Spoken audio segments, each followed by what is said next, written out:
အဲ့တော့ကျွန်တော်တို့ကဒီကောင်က output ထွက်တာကနော်သူကဘယ်လိုထွက်လဲဆိုတော့သူက dual IC ကိုသူကနော်ပြောမယ်ဆိုရင်ဗျာအပေါင်းနဲ့အနှုတ်ပေါ့ဗျာနော် A channel နဲ့ B channel နဲ့ကိုတွဲထားတာကိုအပေါင်းနဲ့အနှုတ်နဲ့ကိုတွဲထားတာနော်ဒီမှာလဲ A channel ကကျွန်တော်တို့ပြောမယ်ဆိုလို့ချင်း A channel တစ်လုံး B channel တစ်လုံးပါနော်အဲ့တော့ကျွန်တော်တို့ကဒီကနေ output ထုတ်လိုက်တာကသူက A ဆိုလဲ A နော်တစ်လိုင်းထုတ်လိုက်တယ် B ဆိုလဲ B ဒီမှာနှစ်လိုင်းနဲ့ထုတ်လိုက်တယ်ဟောဒီကိုကြတော့ကျွန်တော်တို့ကအပေါင်းအနှုတ် dual တွေဝင်ရမှာကိုနော်တော့ဒီအပေါင်းတို့ကိုဇုံဝင်ရမှာဆိုတော့သူကဒီမှာတွေ့လားဒီမှာဒီကောင်ကဘာဖြစ်လဲဒီမှာဒီကျွန်တော်တို့ဒိုင်းအောက်ကဒီဇီနာဒိုင်းအောက်ကဘယ်ကိုသွားလဲကျွန်တော်တို့ဒီဘက်ကျွန်တော်တို့ဘာဘယ်ကိုသွားလဲဆိုဂိတ်1ကိုသွားတယ်ပေါ့ဗျာနော်ဒီ P channel ရဲ့ဂိတ်ကိုပေးတယ်ဒီဇီနာဒိုင်းအောက်ကအဲ့ဒါဆိုရင်ဒီဘက်ကဒိုင်းအောက်တွေကမဒီတလိုင်းကဒါကြည့်လိုက်မယ်ဆိုရင်ဒီတလိုင်းကဘာဖြစ်လဲဂိတ်1ကိုပေးတယ်ဆိုဒီတလိုင်းကဘာဖြစ်လဲဂိတ်2ကိုပေးတယ်ဟာဒီ IC ကိုပေးတယ်အဲ့တော့သူကပြောမှဆိုရင်ပင်1ကဒီ3/2 ရဲ့အထွက်ကိုပြန်ချိတ်ဆက်ကမယ်ဆိုရင်เนาะဒီပင်14 output B ကပင်14 output B ကเนาะဒီဘက်ချမ်းကိုပေးမယ်ဆိုလို့ရှိရင်ကျွန်တော်တို့เนาะကျွန်တော်တို့ဟိုနှင်းပိုင်းကိုပေးမယ်ဆိုလို့ရှိရင် N channel FET ဘိုင်းကိုပေးမယ်ဆိုလို့ရှိရင်ဒီက output A ကเนาะပင်17 output A ကကျွန်တော်တို့ output A ကဘာဖြစ်လဲကျွန်တော်ဒီ P channel ဘက်ကိုပေးမယ်သူကအဲ့လိုသွားမှာလေဟုတ်လားဒီ IC တစ်လုံးအတွက်ဒီမှာ driver P channel အတွက်ဒီတန်းလို့မယ်။ N channel အတွက်ဒီတန်းလို့မယ်။output AB ကဒီကိုသွားတာ။အဲ့လိုသွားသလိုပဲဒီ IC တစ်လုံးအတွက်လည်း output B ကဒီဘက်တစ်ချောင်းသွားရဲဆိုလို့ရှိရင် output A ကဒီဘက်တစ်ချောင်းသွားမယ်။နော်။အဲ့လိုသွားတာ။အဲ့တော့ကျွန်တော်တို့ကဘာဖြစ်လဲ။မီတာနဲ့တိုင်းပြီးကြည့်မယ်လေ။ကျွန်တော်ပလန်းဆိုလို့ရှိရင်အဲ့လိုအသေးစိတ်ကျွန်တော်တို့ကြည့်လို့မရဘူးလေ။အဲ့တော့ဟုတ်လား။မီတာကိုကျွန်တော်တို့ဘာဖြစ်လဲ။ဘဇာစကေးမှာထားလိုက်မယ်။နော်ဘဇာစကေးမှာထားလိုက်နော်ဒီမှာမီတာကိုကျွန်တော်ဘာဖြစ်လဲဘဇာစကေးမှာထားလိုက်မယ်ဟောဒီမှာ output ဒီမှာ3/2ရဲ့ပင်14ဒီမှာ output နော် output B နော် output B ကိုကျွန်တော်ဒီမှာတိုင်းလိုက်ပဲ output B ကဘယ်လိုလာလဲနော် output B ကဘယ်လိုလာလဲကျွန်တော်တိုင်းကြည့်မယ်လေဟုတ်တယ်မလားoutput B က output A နော်ဒီကောင် output A နော်ဒါ output A ကဒီလိုလာတယ်တွေ့လား output A ကဒီလိုလာတယ်ဒီလိုလာဆိုတော့အဲ့ကောင်ကဘာလဲနော်ချက်ကြည့် output A ကဘာဖြစ်လဲဒီ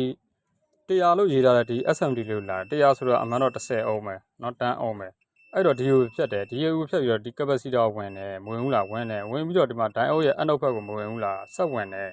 နော်ဇီနာ diode ဝင်သွားပြီဆိုတော့ဒီဇီနာ diode ကနေဝင်သွားပြီးတော့ဒီကတ်တော့ဘက်ကနေလည်းဘယ်ကိုထွက်သွားလဲနော်ကျွန်တော်ဒီ IC ရဲ့ဒီမှာ gain code ကိုမထွက်သွားတာကျွန်တော်မတွေ့ရဘူးလားတွေ့ရတယ်နော်အဲ့တော့ဒီမှာနော်ဒီ diode ရဲ့အထွက်ကကျွန်တော်တို့ဒီ IC ရဲ့မှာနော် P channel ရှိတယ်နော် P channel FET ရှိတယ်ကျွန်တော်တို့ဒီမှာ gain code ကိုမသွားဘူးလားသွားတယ်အဲ့တော့ကျွန်တော်ကဘာပဲလဲ output A ကဒီကိုသွားသလိုနော်ဒီအလုံးကိုသွားသလိုဒီအလုံးလည်းသွားမှာပဲလေဟုတ်တယ်မလားဒီမှာ output A ကဒီမှာကြည့်လိုက်မှာဒီအောက်မှာကျွန်တော်လဲထားတဲ့အောက်မှာဟိုနှင်းရှိသေးတယ်နော်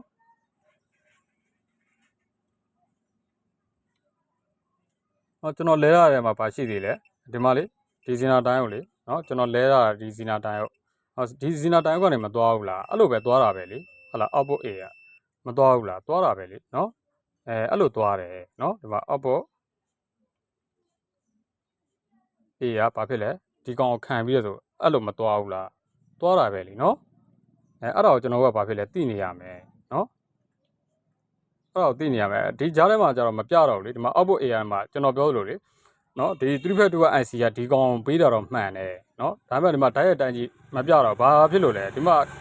နော် resistor တွေ diode တွေခံသွားပြီလေဒီမှာ diode ခံသွားပြီလေဒီမှာ resistor ခံသွားပြီလေဟုတ်လားအဲ့လိုခံပြီးမှကြားထဲမှာ component လေးတွေခံပြီးမှသွားတာလေအဲ့ဒါကိုကျွန်တော်တို့ကဘာဖြစ်လဲအဲ့လိုချိတ်ဆက်ပြီးတော့ကျွန်တော်တို့ကလိုက်သွားရမှာလေဟုတ်တယ်မလားအဲ့တော့မှကျွန်တော်တို့ကဒီကောင်ကဘယ်လိုပေးတာလဲဂိမ်းဘို့ဘယ်လိုပေးတာလဲဆိုကျွန်တော်ကမသိရဘူးလားသိရတယ်လေကျွန်တော်အခုတိုင်းပြသလိုပဲတိုင်းလိုက်သွားရင်မသိရဘူးလားသိရတာပေါ့ဟုတ်တယ်မလားဟုတ်ပြီ output B ကဘယ်ကိုပေးလဲမှာ output B ကနော် output B ကကျွန်တော်ဒီမှာတိုင်းကြည့်မယ်ဘယ်ကိုသွားလဲနော် output B ကoutput A ကoutput A ကoutput A ကဒီတစ်လုံးစာအတွက်ပေးတယ်ပေါ့ဗျာဒီတစ်လုံးစာအတွက်ဒီ FET အတွက်ကော channel အတွက်ကော output A ကနေနော် ဒီ P channel ဘက်ကိုဒီဘက်တန်းဒီဘက်တိုင်ကနေသွားတယ်နော်အောက်ဘက်ပြီးလို့ရှိရင်ဘယ်ကိုသွားလဲဒီမှာဒီကိုသွားတယ်လေဟုတ်လားဒီဒါလည်းပြောမယ်ဆိုရင်ဒါလည်းတန်းအောင်ပဲနော်100လို့ရေးထားတယ်ဆိုတန်းအောင်ပဲဟောဒီကောင်ဖြတ်သွားတယ်ဒီကောင်ဖြတ်သွားတယ်တန်းအောင်ဆိုတော့ဒီမှာ buzzer screen နဲ့ပြရတယ်လေဒီဘက်ထိပ်ကျလည်းပြမနေပါဘူးတန်းအောင်ဆိုတော့နော်အဲ့တော့ဒီ capacitor လေးကိုရောက်မယ်နော်ဒီ capacitor ကိုရောက်မယ်ဒီ capacitor ကိုရောက်မယ်ဒီမှာမရောက်ဘူးလားရောက်တာပဲလေပြီးလို့ရှိရင်ကျွန်တော်ဘာဖြစ်လဲဒီမှာဒီတန်းအုပ်ကိုမသွားဘူးလားသွားတယ်နော်ဒီတန်းအုပ်ကဒီမှာဒီဘက်ကကတ်တုတ်ဘက်sorry ဒီဘက်ကကတ်တုတ်เนาะကျွန်တော်အခုတိုင်းတဲ့ဘက်ကကတ်တုတ်ကနေသွားပြီးတော့သူကဘာဖြစ်လဲ N channel ပေးမှာဆိုတော့ဒီကောင်က P channel ပေးတော့ဒီကကတ်တုတ်ဘက်ကထွက်တယ် N channel ပေးမှာဆိုတော့သူကဘယ်ကထွက်မလဲအနှုတ်ကထွက်မယ်เนาะအနှုတ်ကထွက်မယ်အနှုတ်ကထွက်သွားတဲ့ဘိုးကသူကဘယ်ရောက်မလဲဒီမှာဂိတ်ဖို့เนาะဂိတ်ဖို့သူကဘာဖြစ်လဲဒီမှာလေအနှုတ်ကနေပဲပေးတာပဲလေဟုတ်လား P channel ဘက်ကိုဘယ်ရလဲကတ်တုတ်ဘက်ကပေးတယ်เนาะ N channel ဘက်ကိုကျတော့ဘာဖြစ်လဲအနှုတ်ဘက်ကပေးတယ်အဲ့တော့ဒီ IC တစ်လုံးအတွက်4688 IC တစ်လုံးအတွက်ကို3.25ကเนาะဒီ resistor တွေ capacitor တွေ diode တွေခံပြီးတော့ zener diode တွေခံပြီးတော့ဒီ P channel အတွက်ကိုဒီဘက် line နဲ့ပေးတယ်ဒီဘက် component ပစ္စည်းလေးနဲ့ခံပြီးတော့ဒီဘက်เนาะsorry ဒီဘက် N channel အတွက်ကိုဒီဘက် component လေးခံပြီးပေးတယ်ဒီဘက် P channel အတွက်ကိုဒီဘက်က RAC ဒီခံပြီးတော့ပေးတယ်ဆိုတာမသိပါဘူးလားသိပါတယ်အဲ့တော့ကျွန်တော်ဒီမှာ output V ကိုတိုင်းကြည့်မယ်ဒါဆို output A ကဒီတချမ်းအတွက်ပေးတယ်ဆိုတာသိသွားပြီဒီ4688 IC တစ်လုံးအတွက်ကိုဒီပစ္စည်းလေးတွေခံပြီးပေးရဆိုတာသိသွားပြီဒါဆို output B ကဒီတချမ်းအတွက်ပေါ့ဟုတ်လားမရှင်းသွားဘူးလားနော်အဲ့လိုမရှင်းသွားတော့ကျွန်တော်ရှင်းသွားတယ်လေဒီမှာ output B နော်ဒီမှာ3.25ရဲ့ output နော်ပင်14နော် output B ကကျွန်တော်ဘာဖြစ်လဲဒီလိုပဲတန်းအောင်နဲ့လာတယ်တန်းအောင်နဲ့လာတယ်ဒီကောင်ကိုဖြတ်တယ်တန်းအောင်ကိုဖြတ်တယ်ဖြတ်ပြီးတော့ကျွန်တော်ဘယ်ကိုဆက်သွားလဲနော်ဒီ capacitor ရှိမယ်ဒီစီနာတိုင်းအောက်မှာဒီမှာဒီ SMD capacitor တွေဝင်တယ်ပြီးရင်ဘာဖြစ်လဲဒီတိုင်းအုပ်ကိုဝင်တယ်ဟောတိုင်းအုပ်ရဲ့ကတ်တော့ဘက်ကဘယ်သွားလဲဒီမှာဒီဘက်က IC ရဲ့ဘက်ကိုမသွားဘူးလားဒီမှာဂိတ်ကိုနော်ဂိတ်1ကိုမသွားဘူးလား P channel ဂိတ်1ကိုသွားတာပဲလေဟုတ်လားဒီဘက်က IC တော့ကိုဒီစီနာတိုင်းအုပ်ကမသွားဘူးလားသွားတာပဲလေဟုတ်လားအဲ့တော့ဒီဘက်ကဇီနာတိုင်းကဒီ N channel တော့ကိုမသွားဘူးလား N channel FPD အတွက်ကိုဂိတ်ကိုမသွားဘူးလားသွားတာပဲလေအဲ့တော့ဒီမှာလေဒီရဲ့အနှုတ်ကလည်းဒီကိုမသွားဘူးလားသွားမှာပဲလေဟုတ်လားအဲ့တော့မရှင်းသွားဘူးလားကျွန်တော်အပိုင်းခွဲပြီးအဲ့လိုလေးလိုက်သွားလိုက်တော့ဟုတ်လားကျွန်တော်ကပြောမှဆိုရင်အဲ့လိုတွေထက်ရှင်းပြနေရလို့ရှိရင်အခုပဲကျွန်တော်ရှင်းပြလိုက်တာအခုပဲ9မိနစ်10မိနစ်လောက်ဖြစ်သွားတယ်ကဲနော်အဲ့ဒါကိုကျွန်တော်ပြောတာကျန်တာကကျွန်တော် input output တွေကိုပဲကျွန်တော်ကပြောပြသွားတယ်เนาะအဓိက main point တွေပဲပြောပြတယ်ဘယ် IC ကဘယ် IC ကိုထွက်တယ်အဲ့ကြားထဲမှာကျွန်တော်ပြောသလိုเนาะဒီ IC ကနေဒီ IC ကိုဒုံးဆိုရောက်သွားတာမဟုတ်ဘူးလေဟုတ်တယ်မလားကျွန်တော် output ကဒီကထွက်တယ်ဟုတ်လား output ကဒီကထွက်တယ်ပြီးရင်ဒီကို input ဝင်မယ်ဆိုတာသိပြီဒီကြားထဲပစ္စည်းတွေဒီ IC က3/2 byte က output ထွက်ရတာနဲ့ဒီကို input မရောက်ဘူးဆိုရင်ဒီကြားထဲပစ္စည်းတွေပြတ်လို့ပေါ့အဲ့ဒါ light တော့ပေါ့ကျွန်တော်အခုဒီ video မှာအပိုင်းတွေများလိုက်ပြီเนาะအဲ့ဒါမျိုးထပ်ပြီးတော့ကျွန်တော်နားလည်လွယ်အောင်ရှင်းပြပေးမှာမဟုတ်လို့เนาะအပိုင်းတွေများလိုက်အဲ့ဒါကြောင့်မလို့ကျွန်တော်ကเนาะအကုန်အစီအဲ့လိုရှင်းပြမယ်ဆိုရင်ကျွန်တော်ဒီ IC လေးအမှန်တော့ဒီ IC တစ်လုံးလဲဖို့ဒီ IC လေးလဲဖို့ပဲကြံတော့တယ်เนาะဒီ IC လေးလဲပြီးတော့ကျွန်တော်NGPT တွေ gate port တွေတိုင်းပြီးတော့မှန်လို့ရှိရင်ကျွန်တော် NGPT တွေတက်ပြီးတော့ run ဖို့ပဲရှိတော့เนาะအဲ့ဒါကြောင့်မလို့ကျွန်တော်ကဘာဖြစ်လဲဘယ်က input ဘယ်က output ဘယ်က input နဲ့ output ကအဓိကပဲဆိုတော့ကျွန်တော်ကအဲ့ဒါကိုပြောပြเนาะအဲ့ဒါကိုကျွန်တော်ပြောပြတာကတော့ကျွန်တော်ကတော့လွယ်လွယ်လေးပြောပြလိုက်တာလေဒါပေမဲ့တွေးတဲ့လူကเนาะမိတ်ဆွေတို့အနေနဲ့ကဒါချက်ပြီးတော့ဆိုကျွန်တော်တွေးရမယ်လေတွေးခေါ်ယူရမယ်လေဟုတ်တယ်မလားဘာလို့ဆိုတော့ဒီ component လေးကျွန်တော်ကမရှင်းပြတော့ဘူးလေအခြေခံပိုင်းပြောမယ်ဆိုလို့ရှိရင်ဗျအခြေခံပိုင်းရအစားပြောမယ်ဆိုရင်ကျွန်တော်သင်တန်းတက်မှရမဟုတ်ဘူးကိုယ့်ဘက်ကိုကျွန်တော်ကိုယ်တိုင်လည်းဒီလိုသင်တန်းဆိုတာဒီအခြေခံပိုင်းကိုကျွန်တော်အခြေခံပိုင်းကိုပြောတာเนาะအခြေခံပိုင်းကိုကျွန်တော်သင်တန်းတစ်ခါမှမတက်ခဲ့ဘူးเนาะအဲ့လိုပဲကျွန်တော်ကိုယ်တိုင်လေ့လာတဲ့နည်းကိုချပြတယ်ဘလို့နည်းလမ်းတွေနဲ့ကျွန်တော်လေ့လာခဲ့တယ်เนาะလေ့လာသင်ယူခဲ့တယ်ဆိုတော့ကျွန်တော်ပြောပြပေးတယ်မကြပြောပြပေးတယ်เนาะကြုံတိုင်းပြောပြအဲ့တော့ဗျအဲ့နီလန်အတိုင်းပဲကျွန်တော်တို့ပြောမယ်ဆိုလို့ရှိရင်လေ့လာသင်ယူလို့ရပြီလေဟုတ်တယ်မလားအဲ့ဒါကိုကျွန်တော်သိစေချင်တာအဓိကเนาะအဲ့တော့ဒီ IC ကเนาะဆက်ပြီးတော့နှိပ်ဖြစ်မယ်ဆိုတော့အလုံးလုံးနေနဲ့ပြောမယ်ဆိုရင်เนาะပြောပြလို့တော့ရကျွန်တော်တို့ဒါဆိုဒီ IC လဲမယ်ပေါ့ဗျာเนาะဒီ IC လဲမယ်ဗီဒီယိုဖိုင်ကလည်းအဲ့လိုပေါ့ဗျာဟိုဒါတော့မှကျွန်တော်လုံရင်းနဲ့ပြောပြနေလို့နော်တချို့ဟာကျတော့လုံနေနေပြောပြလို့အဆင်မပြေဘူးလေနော်ခုနလိုနော်9မိနစ်10မိနစ်ဝန်းကျင်လောက်ရှင်းပြတဲ့အရာမျိုးဆိုလို့ရှိရင်တော့နော်အဲ့ဒါမျိုးရှိအဲ့တော့ကျွန်တော်တို့ကအဲ့လိုချိတ်ဆက်တွေးခေါ်ပြီးတော့ကျွန်တော်တို့ကလိုက်တိုင်းသွားမှာအဓိကအတွေးခေါ်ဗျာအတွေးခေါ်နော်အတွေးခေါ်ဆိုတာဟိုရှည်ဝေးတွေးရမှာပြောတာမဟုတ်အစင်းမြင့်နီးပညာတွေတွေးရမှာမဟုတ်ဘယ်ကောင်က output ထွက်တာလဲဘယ်ကောင် input ထွက်မှာလဲအဲ့ဒါသိတိုင်းရပြီအဲ့ဒါသိတာအဲ့ဒါသိထားပြီးတော့ကျွန်တော် circuit အခြေခံပစ္စည်းတွေအလုပ်လုပ်ပုံကြောင့်သိရမယ်ဟုတ်ပြီကျွန်တော်တို့ကအဲ့မှာလဲသူက P channel N channel ကိုနော်ကျွန်တော်ဒီမှာဒီ oscillator driver ကပ်ပိုင်းကိုနှစ်ချွတ်လိုက်ပြင်ပြရတယ်ဆိုတာကနော်ဒီမှာဒီလို4688 ICD ရဲ့ပတ်လန်းအစားနော်ဘယ်လိုတွေယူရလဲဆိုတော့ကျွန်တော်သိစေချင်တာနော်ဒါဆိုလို့ရှိရင် N channel ဆိုကဒီ capacitor ကတွေ့လားနော်ဒီမှာ15 volt cap နော်15 volt BCC 15 volt ဝင်နေတဲ့ capacitor ကအနှုတ်ပတ် channel ကျွန်တော်ဒီမှာ N channel ဆိုကိုမချိတ်ဆက်ထားဘူးလားနော်ချိတ်ဆက်ထားတယ်P channel ဆိုကိုကြတော့နော် P channel ဆိုကိုကြတော့ဘာဖြစ်လဲနော်ကျွန်တော်ဒီ capacitor အပေါင်းဘက်နဲ့ချိတ်ဆက်ထားတယ်နော်အဲ့ဒါကြောင့်ဘာဖြစ်လဲအနှုတ်အပေါင်းသူကနော်သူက dual IC တွေပေါ့ဗျာ dual FPD IC တွေပေါ့အဲ့လိုချိတ်ဆက်ထားတာတွေကိုကျွန်တော်ကဘာဖြစ်လဲပတ်လန်းတွေကဒီ IC တွေအောက်ကမြုပ်သွားတာဆိုလို့ရှိရင်ကျွန်တော်ကဘာဖြစ်လဲလိုက်ပြီးတော့ကျွန်တော်ကတွေးခေါ်ပြီးတော့ကျွန်တော်ကဘာဖြစ်ဒီလိုတိုင်းတာပြီးတော့ကြည့်လို့မသိနိုင်ဘူးလားသိနိုင်တယ်လေဟုတ်တယ်မလားအဲ့လိုပဲနော်အဲ့လိုသိနေရမယ်ဟုတ်ပြီနော်တော့ဒီဆိုကအဲ့ဒါဆိုကျွန်တော်တို့ IC ဆော်တော့မိဆိုလို့ရှိရင်ကျွန်တော်တို့မီတာတိုင်းတက်နေပြီနော်ပလန်းအယူဆတွေအသွားအလာတွေကိုကျွန်တော်တို့သိနေပြီဆိုလို့ရှိရင်ကျွန်တော်ကဘာဖြစ်လဲဒီမှန်ဘလူးနဲ့လည်းသုံးနေကြမလို့နော်နောက်ပိုင်းကျရင်ပြောပါနော်မှန်ဘူးလိုတဲ့အခါကျရင်ကျွန်တော်တို့မှန်ဘလူးမသုံးချင်လို့ရှိရင်ကျွန်တော်တို့ဒီမှာလေးတိုင်းမယ်လေဟုတ်တယ်မလားဒီကကိုစော်ရတဲ့ပလန်းမိဆိုလို့ရှိရင်ချီချောင်းမိဆိုတော့ဒီဆိုကဒီကောင်နဲ့ချိတ်ဆက်နေရမယ်လေဟုတ်တယ်မလားချိတ်ဆက်နေဆိုတော့ဒါဆိုကိုစော်ရတာမိတယ်ပေါ့ဟုတ်တယ်မလားကျွန်တော်မှန်ဘလူးနဲ့ဆွဲကြည့်စရာလိုသေးလားမလိုတော့ဘူးနော်ဒီကောင်ကလည်းကျွန်တော်တို့ဘာဖြစ်လဲဒီကနော်ဆို1ကလည်းကျွန်တော်တို့ဘာဖြစ်လဲဒီကအပေါင်းနဲ့နော်မချိတ်ဆက်နေရဘူးလားနော်ဆို1ကျွန်တော်အပေါင်းနဲ့မချိတ်ဆက်နေဘူးလားချိတ်ဆက်နေရနော်ဒီမှာမချိတ်ဆက်နေဘူးလားချိတ်ဆက်နေတယ်နော်ဆို1နဲ့ဒီအပေါင်းနဲ့က P channel ဘက်ကဆို1နဲ့ကချိတ်ဆက်နေတယ်channel ဘက်ကဆိုကကျတော့ဒီ ground နဲ့ချိတ်ဆက်နေတယ်ဒီ capacitor ground နဲ့နော်အဲ့တော့ကျွန်တော်မသိနိုင်ဘူးအဲ့လိုပလန်းလိုက်တယ်ဆိုတော့ကျွန်တော်အဲ့ဒါမျိုးလေဟိုကိုမှန်ဘလူးနဲ့သုံးတဲ့အခါသုံးမယ်ဗျာမီတာနဲ့သုံးတဲ့အခါသုံးမယ်ဗျာဟုတ်တယ်မလားအဲ့ဒါဆိုလို့ရှိရင်ကျွန်တော်တို့ကဒါ circuit driver ရကိုကျွန်တော်တို့ကလောက်သွားလို့မရဘူးလားကျွန်တော်ပြောတဲ့အခြေခံအချက်တွေတော့လေ့လာထားရမယ်ပေါ့ဗျာနော် component ပစ္စည်းတွေလေ့လာထားရမယ်အလုပ်လုပ်ပုံတွေလေ့လာထားရမယ် RAC တွေဒီအခြေခံပစ္စည်းတွေအလုပ်လုပ်ပုံတွေတိုင်းတာပုံတွေကောင်းမကောင်းတိုင်းတာပုံတွေသိရရမယ်နော်ကိုသိကျင်တာကိုအဲ့ဒါမှကိုသိကျင်တာကိုနော်ဘာဖြစ်လဲအချိန်လေးရတဲ့အခါမှာနော်ကျွန်တော်ကိုယ်တိုင်လည်းပြုပြင်နေတဲ့အခါမှာဒီပစ္စည်းကြောင့်သိကျင်တယ်ဆိုရင်ကျွန်တော်ပြုပြင်နေတဲ့အချိန်မှာကျွန်တော်လေ့လာလို့ရမှာမရဘူးလေဟုတ်တယ်မလားအားတဲ့အချိန်ကြာမှာကိုအချိန်အားတဲ့ပေးနိုင်တဲ့အချိန်ကြာမှာကိုဘာဖြစ်လဲထပ်ပြီးတော့မလေ့လာဘူးလားပြန်ပြီးတော့မလေ့လာဘူးလားလေ့လာရတာပဲเนาะအဲ့လိုပဲသွားရမှာကျွန်တော်တို့ကเนาะပညာသင်ယူတဲ့အချိန်ကာလတစ်ခုမှာเนาะကျွန်တော်တို့အဲ့နီးစနစ်နဲ့ပဲသွားเนาะအဲ့တော့ဒီဗီဒီယိုပိုင်းကရှည်လဲရှည်မယ်ဆိုတော့အဲ့စကားတွေကအဲ့ပြောကျင်စရာပြောပြကျင်စရာတွေကအများကြီးရှိတယ်ဗျာเนาะအများကြီးရှိတော့အဲ့လိုဗီဒီယိုပိုင်းတွေကအဲ့လိုဒါမှပြုပြင်နေနေကျွန်တော်ရှင်းပြရတာဆိုတော့လေเนาะ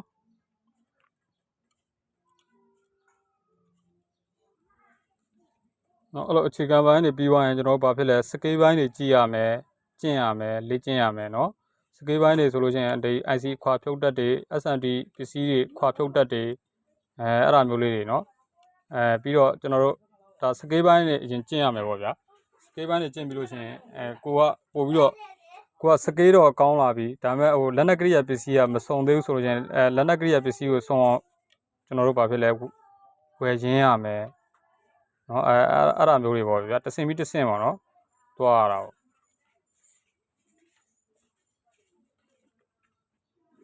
နော်ပြုပြင်တဲ့သူတွေအတွက်ဆိုလို့ချင်းကျွန်တော်ဘာလုပ်ရမလဲကျွန်တော်တို့နော်အပိုပစ္စည်းဝယ်ဖို့လမ်းကြောင်းတွေဆိုင်တွေနဲ့ချိတ်ဆက်ကမယ်ရှာဖွေရမယ်နော်အဲ့ဒါမျိုးတွေနော်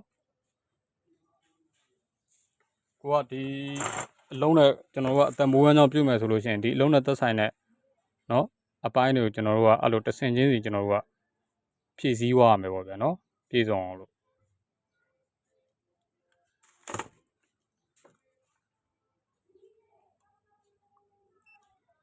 ဆော်ပြီးသွားပြီဆိုတော့နော်မှန်ဘလူးနဲ့ကြည့်ရတဲ့မဲ့တဲခွဲလို့ဟိုနဲ့တိုင်းကြည့်နော်ဒီကဂိတ်ကဒီပလန်ဒီကနေသွားမယ်ဆိုတော့တိသွားပြီဟုတ်လားဒီဆိုကကျွန်တော်တို့နော်ဒီ capacitor ရဲ့ကျွန်တော်တို့အပေါင်းနဲ့သွားမယ်နော်ဒီ channel ဘက်ကဒီ n channel ဘက်ကအနှုံနဲ့သွားမယ်သွားတယ်ဒီကဂိတ်ကနော်ဒီတိုင်အောက်ကထွက်မယ်နော်ဒီတိုင်အောက်ကထွက်မယ်ဒါဆိုဒီဘက်ကပလန်တွေအကုန်မိသွားပြီဒါပလန်ကိုမကြည့်တော့ဘဲနဲ့ဘာဖြစ်လဲမီတာနဲ့သူသွားတဲ့လာတဲ့ပုံကိုတိသွားပြီဆိုတော့ကျွန်တော်မီတာနဲ့ထောက်လိုက်သွားလို့မရဘူးလားရသွားပြီလေဟုတ်တယ်မလားဒါဆိုဒီတွင်းကကျွန်တော်တို့ဟိုဘက်ကိုနော် IGBT driver ဘက်ကိုသွားတော့မယ်ဒီ IC ရဲ့တွင်းဘက်ကနော်အဲ့လိုကျွန်တော်တို့တိုင်းသွားရမယ်လေဟုတ်တယ်မလားမီတာတိုင်းနေသိရမယ် circuit plan တွေဘယ်လိုသွားရဲဆိုတော့အဲ့ဒါကြတော့ဟိုဒီ circuit မှာကဒီလိုသွားရဲဆိုရင်နောက် circuit ကြရင်နောက်ပုံစံတစ်မျိုးနဲ့သွားရင်သွားလိုက်မယ် plan တွေထားတော့ပုံတွေအဲ့တော့ကျွန်တော်ကဘာဖြစ်လဲဒီပလန်အယူဆောက်ပဲ input output ကိုပဲကျွန်တော်ချိတ်ဆက်ပြသွားတာဘယ်လိုလိုက်ယူရမလဲဆိုနော်ကျန်တာကကိုရီရဲ့နော်မိတ်ဆွေတို့ရဲ့စီကိုရောက်လာမယ် circuit ရဲ့ design ပေါ်ကြည့်ပြီးတော့လိုက်သွားနော်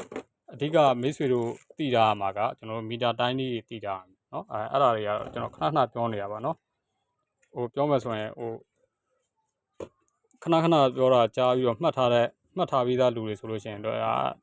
ဒီလူကလည်းခဏပြောနေတာပဲဒီဟာလေးပဲဆိုတာအဲ့ဒါတွေနဲ့ပဲကျွန်တော်တို့ကပြင်နေရတာနော်အဲ့ကျွန်တော်အခုပြောတဲ့အကြောင်းတရားတွေနဲ့ပဲအခြေခံအကြောင်းတရားတွေနဲ့ပဲကျွန်တော်တို့ကပြင်နေတာ circuit တွေနော်မေးတဲ့လူကလည်းမေးတဲ့မိတ်ဆွေတွေကလည်းအဲ့အခြေခံပိုင်းတွေပဲဘာဖြစ်လဲမပြည့်စုံလို့မေးနေတဲ့သဘောတွေဖြစ်နေနော်အဲ့ဒါမျိုးတွေအဲ့လိုနော်ဥပမာဒါတွေဆိုလို့ရှိရင်လည်းကျွန်တော်နော် output diode တွေပါလို့ကျွန်တော်ပြောထားပြီးပါတယ်နော် dual diode တွေdual diode ဆိုလို့ရှိရင်ကျွန်တော်ပြောထားပြီးပါတယ်အလဲကောင်ကကတ်တော့နော်ဒီမှာအနှုတ်ကလည်းမှာပလန်တစ်ခုတည်းအစွန်နှငုတ်ကဘာဖြစ်လဲအစွန်နှငုတ်တွေကပါပလန်တစ်ခုတည်းသွားဝင်လာတာတွေ့လား diode တိုင်းအစွန်နှငုတ်ကိုပလန်ကပဲဝင်လာတာနော်ဒီ diode ဒီဘက်ချမ်းရဲ့ diode အနှုတ်ဘက်တွေနော်အစွန်ငုတ်တွေကျတော့ဒီကွင်စားကနေဝင်လာတယ်နော်ဒီဝယ်ရင်ကနေဝင်လာသူကအဲ့ဒါမျိုးနော်ပြီးတော့မှဒီရထွက်လာတဲ့ diode နှစ်ချမ်းစလုံးကထွက်လာတဲ့ကျွန်တော်တို့ဘာဖြစ်လဲ output ကဒီကိုထွက်လာနော်ဒီ output ကိုဒါထွက်တာမဟုတ်လားနော်ဒီမှာ minus ဘ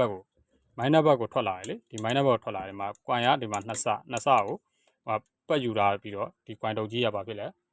ဒီ coin တုပ်ကြီးကပတ်ယူလာတာလေဒီ coin တုပ်ကြီးနဲ့ပတ်ယူလာတာလေဟုတ်တယ်မလား coin ရဲ့ဒီမှာနှစ်ဆဒီတိုင်းကအထွက်ကဒီကိုလာတယ်အဲ့နော်ဒီကိုလာတယ်အဲ့တော့ကိုကဘာဖြစ်လဲပလန်ကိုကြည့်ပြီးတော့နော်တိဆောက်ပုံကြည့်ပြီးတော့ coin တုပ်ရဲ့တိဆောက်ပုံကြည့်ပြီးတော့ကျွန်တော်တို့ဒီမှာပလန်ကိုလည်းကြည့်ပြီးတော့မသိနိုင်ဘူးဒီဟာဒူရဒိုင်ယိုမန်လည်းသိသွားပြီဆိုရင်ဘာဖြစ်လဲဒိုင်ယိုစကင်းနဲ့ထားပြီးတိုင်းရမယ်ဟုတ်လားအနာလောမီတာဆိုလို့ရှိရင်လည်းတစ်ဖက်ပြမယ်တစ်ဖက်မပြဘူးဟုတ်လားဒီကောင် digital နဲ့ဆိုလို့ရှိရင်လည်းเนาะကျွန်တော်တို့တစ်ဖက်က 0n ပြမယ်circuit ပေါ်မှာတိုင်းရင်တော့ 0n ကိုတန်းပြမှာမဟုတ်ဘူးဟုတ်လားတိုင်းကားစားမှာခဏပြပြီးတော့เนาะအုံတန်ဖို့တစ်ခုပြပြီးတော့မှ 0n ဆိုပြီးတပြေးကြာပါမယ်ဘာဖြစ်လို့လဲ capacitance တန်ဖိုးတွေရှိလို့ဒီ circuit ပေါ်မှာတစ်မြစ်ပလန်နေနဲ့ချိတ်ဆက်ထားလို့အဲ့လိုဖြစ်တယ်เนาะအဲ့တော့ဒီရာကိုကျွန်တော်က dual diode လို့ပြောလိုက်တာ ਨੇ เนาะအခြေခံပိုင်းကိုလေးလာပြီးသားပြည့်စုံပြီးသားမိတ်ဆွေတွေတက်ကဘာဖြစ်လဲတိသွားပြီလေ diode scale နဲ့တိုင်းရမယ်ဆိုဟုတ်လားကောင်းမကောင်းဘယ်လိုတိုင်းရမယ်ဆိုတိသွားပြီဟုတ်လားအဲ့ဒါကိုပေါ့ဗျာသိစေချင်เนาะနောက်လာမယ့်ဗီဒီယိုတွေမှာလည်းဘယ်ကောင်က output ဘယ်ကောင်က input ဆိုတော့ကျွန်တော်အဲ့လိုပဲချိတ်ဆက်ပြသွားမှာပဲကျန်တာကအဲ့ဂျားတွေက input နဲ့ output ဂျားတွေကကောင်းမကောင်းတိုင်းတာတွေကကျွန်တော်ပြင်ရတဲ့ device တွေမှာဒီလို circuit တွေမှာ DPC တွေပြတ်တယ်ဆိုပေမဲ့မိတ်ဆွေတို့ပြုပြင်ရမယ့် circuit တွေကြာရင်အခြားပစ္စည်းပြတ်ချင်ပြတ်နိုင်တယ်เนาะအဲ့ဒါမျိုးရှိတယ်အဲ့ဒါကြောင့်လို့ကျွန်တော်တို့ OC link နဲ့ပြတ်ချက်တွေကိုလည်းကျွန်တော်တချို့တွေမေးကြတယ်เนาะဘာကြောင့် OC link တာလဲOC link တာလည်းအဲ့လိုပဲလေเนาะOC link နဲ့ပြစ်ချက်ကလည်း5 6မျိုးမကကြုံဘူးတယ်เนาะပြင်ပေးဘူးတယ်အဲ့လိုအကြောင်းတရားတွေကြောင့်เนาะဒီပုံလဲ OC link နဲ့ဒါပေမဲ့ဒီပုံ OC link တာကဒီမဲ့ပစ္စည်း output diode တွေတော့ကောင်းပြတ်လို့လင်းမယ်နောက်တစ်ပုံကြလို့ရှိရင် output diode တွေကောင်းပြီးတော့နောက်တစ်ပုံကြလဲ OC မီးပြီးလာတာပဲoutput diode ပဲပြတ်တာပဲသွားမတွေးနဲ့မဟုတ်ဘူးเนาะ driver ဘိုင်းမှာအပြတ်ရှင်လဲလင်းတယ် နော်လိုဘိုတွေပိုင်းတွေမှာအပြတ်ရှင်လဲပြတ်တဲ့ပစ္စည်းကွန်ပိုးနန့်တစ်ခုရှင်လဲလဲနေအဲ့အကြောင်းမို့ကျွန်တော်ကဘာဖြစ်လဲပုံသေးကားချက်တတ်မှတ်ထားလို့မရဘူးဘောင်ခတ်ထားလို့မရဘူးနော် electronic circuit repair လောကမှာဒီ TV တစ်လုံးကနော်မှန်အဆင်းကြပြီးတော့ပြတ်လာတယ်ဆိုလို့ရှိရင်လေဒါကျွန်တော်မှန်ပြတ်တယ်လို့ပဲပြောလိုက်တယ်နော်မှန်အဆင်းတွေပါမကြဘူးဘာအယုံမှလည်းမထွက်ဘူးပလိန်ကြီးဖြစ်နေတယ်ဆိုလဲဒါဘက်လိုက်ပိုင်းကောင်းတယ်ဆိုရင်မှန်ပြတ်တာလို့ပဲပြောလိုက်တာပဲကျန်တဲ့အပိုင်းအသေးစိတ်ကအခုလို့ TV ဆိုလဲစက်ပုံးဖွင့်ပြီးတော့ circuit ကိုအသေးစိတ်လိုက်စစ်မှာပဲကျွန်တော်တို့ကန်ဒီကံမပြောနိုင်တယ်နော်အဲ့ဒါမျိုးတေချာပေါက်ပြောနိုင်မယ်ပေါ့ဗျာဒီကောင်ဘာပြတ်တာနော်မှန်ပိုင်းကပြတ်တာလို့လားကျွန်တော်ကပြောလိုက်တချို့ဆိုလို့ရှိရင်ဘာဖြစ်လဲ logo လေးပေါ်တယ်ပြီးရင်ဖက်ကနေပြောက်သွားအဲ့ဒါဆိုလို့ရှိရင်ဘက်လိုက်ပိုင်းကြောင့်လည်းအဲ့လိုပြတ်တတ်တယ်မှန်ပိုင်းကြောင့်လည်းပြတ်တတ်တယ်အဲ့တော့ကျွန်တော်တို့ကတေချာသိရဖို့ဆိုရင်ကျွန်တော်တို့ကအခြေခံပိုင်းဆိုင်ရာတွေကိုပြည့်စုံထားမှ